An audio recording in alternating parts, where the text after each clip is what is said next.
Мінекей достар, бұл менің бұзауым. Енді бірден асты. Бірден асқан екен, бір 2 ай байлайым деп шештім. Бордақылайым деп шештім.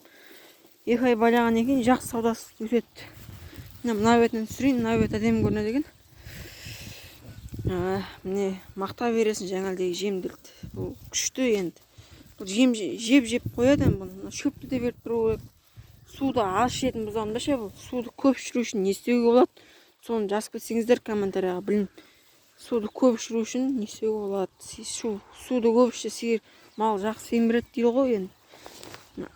Арықта бұл ше құмнан келген.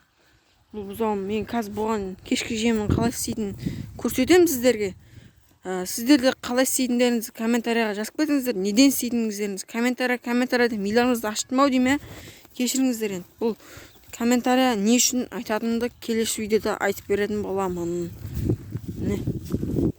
Бұл бұзауым мен ноқтасын шешіп, 2 қада қағып байлау керек. Ноқтадан неге зиян жеуге. Қараңдар, тиіп қалады. Не жеуге қиын. Кету керек. Қиын туады енді.